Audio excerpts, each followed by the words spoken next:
क्या आपने कभी सुसाइड करने के बारे में सोचा है? अगर हाँ, तो आपने उसके बारे में क्या किया? क्या आप किसी डॉक्टर या थेरेपिस्ट के पास गए? ज़्यादातर लोग इसके बारे में ज़्यादा नहीं सोचते और इन ख्यालों को जाने देते हैं। लेकिन क्या आपने कभी सोचा है कि हम एज अ सोसाइटी क्यों मेंटल हेल्थ को इग्नोर करते रहते हैं?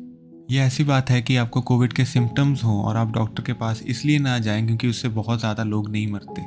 लेकिन ये एक ऐसी चीज़ है जो हम खुद मान लेते हैं। एक एस्टिमेट के मुताबिक मेंटल इलनेस से हर साल 80 लाख लोगों की जान जाती है। अगर आप उसको कोविड-19 से कंपेयर करें तो आज तक कोविड-19 ने सिर्फ 66 लाख लोगों की जान ली है। ये सब जानते हुए भी, ये सारा डेटा होने के बाद भी हमारी सोसाइटी मेंटल हेल्थ को क्यों इग्नोर करती रहती है? इसकी एक बहुत सिंपल एक्सप्लेनेशन ये है कि जब हमें किसी चीज़ का एग्जैक्ट कॉज और ओरिजिन नहीं पता होता है तो हम उसके बारे में असम्पशंस बना लेते हैं, और ये सारी अनइन्फॉर्म्ड और इनकम्प्लीट नॉलेज के कारण हम मेंटल हेल्थ के बारे में बहुत सारी मिथ्स और अफवाहें बना लेते हैं। इसकी एक सिंपल एग्जांपल है द टॉपिक ऑफ गॉड। एक भगवान के बारे में इतनी सारी थ्योरीज और स्टोरीज हैं, लेकिन हर इंसान अलग चीज़ मानता है। इसी तरह मेंटल हेल्थ के बारे में ज़्यादातर लोग इनकम्प्लीट नॉलेज रखते हैं। एक साइकेट्रिस्ट होने के नाते ये मेरा फ़र्ज़ बनता है कि मैं ये अफवाहों और मिथ्स की सच्चाई आपके सामने लाऊं। अब मैं आपको मेंटल हेल्थ के बारे में जो सबसे पॉपुलर मिथ्स हैं उनके बारे में कुछ चीज़ें बताना चाहूँगा। मेंटल हेल्थ के बारे में सबसे कॉमन मिथ ये है कि सुसाइड कायर या कावर्ड लोग करते हैं। आपने किसी ना किसी को ये कहते सुना होगा, वो सुसाइड करना चाहता है, क्या ज़िंदगी से डर गया? इसकी सच्चाई असल में बहुत अलग है। जब कोई सुसाइड करना चाहता है तो उससे हमें ये पता चलता है कि मेंटल इलनेस कितनी बढ़ चुकी है। उनकी इलनेस उन्हें इतना फंसा चुकी है कि वो खुद की जान लेना चाहते हैं। यूजुअली डिप्रेशन का एक साइन होता है। मिथ नंबर 2, डिप्रेशन और एंग्जाइटी सिर्फ इमोशंस हैं और उन्हें कंट्रोल किया जा सकता है। फॉर एग्जाम्पल, इतना स्ट्रेस नहीं लेते होते, थोड़ी हिम्मत रख, सारी ज़िंदगी रोता रहेगा। रियलिटी, मोमेंटरीली सैड होना और डिप्रेशन में होना दोनों बहुत अलग चीज़ें हैं। सैड होना क्लिनिकल डिप्रेशन से बहुत अलग होता है। डिप्रेशन एक सिंड्रोम है जिसके बहुत अलग अलग तरह के सिम्टम्स होते हैं, और कुछ लोगों में ये सिम्टम्स हमें दूर से नहीं दिख पाते। इनमें से सबसे कॉमन सिम्टम है सैडनेस, जो 2 हफ्तों से ज़्यादा तक रहे। एंग्जाइटी, डिप्रेशन और बाकी साइकेट्रिक डिसऑर्डर्स को आप चाह कर भी कंट्रोल नहीं कर सकते। मिथ नंबर 3, डिप्रेशन उन्हें होता है जिन्हें ज़िंदगी में कोई एक्चुअल प्रॉब्लम हो।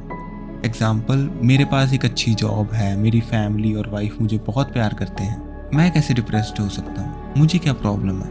रियलिटी, डिप्रेशन एक बहुत कॉम्प्लेक्स बीमारी है। इसके बहुत सारे कारण हो सकते हैं और आसपास की लाइफ सिर्फ इसका एक छोटा सा हिस्सा है। एक इंसान सब कुछ होने पर भी डिप्रेस्ड हो सकता है, क्योंकि डिप्रेशन असल में ब्रेन के केमिकल स्ट्रक्चर के सही ना होने पर होता है, चाहे उनकी लाइफ में सब कुछ अच्छा हो। इस सिचुएशन को हम एंडोजीनियस डिप्रेशन कहते हैं। मिथ नंबर 4, ड्रग्स और अल्कोहल के नशे में फंसे हुए लोगों से दूर ही रहना चाहिए क्योंकि वो बुरे हैं। आपने किसी को कहते हुए सुना होगा, वो नशे के लिए अपने सारे पैसे खराब कर देता है, उसकी फैमिली रोती रहती है लेकिन वो नहीं रुकता। ऐसे इंसान ट्रीटमेंट से ठीक नहीं होते। नशे में फंसने के कारण कभी कभी लोगों के लिए उनकी लाइफ से जुड़े होते हैं, और नशे के एडिक्शन से बचने के लिए सही ट्रीटमेंट लेना बहुत ज़रूरी है। मिथ नंबर 5, अगर आप में इनफ मोटिवेशन और विल पावर है तो आप ड्रग्स और अल्कोहल छोड़ सकते हैं।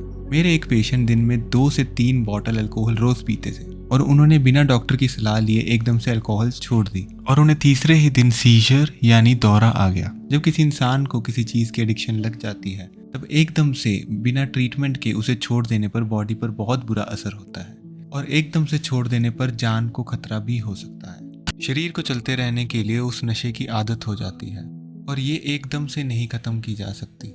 शरीर को बचाने के लिए सही दवाइयों का इस्तेमाल बहुत ज़रूरी है। मिथ नंबर 6, पागलपन का कोई इलाज नहीं है। पागल इंसान को पागल खाने में ही होना चाहिए। एग्जाम्पल, आपने कहते सुना होगा, वो खुद से ही बातें करता रहता है, फिर पागलों वाली हरकतें करता रहता है। ऐसे पागल लोगों को पागल खाने में ही होना चाहिए।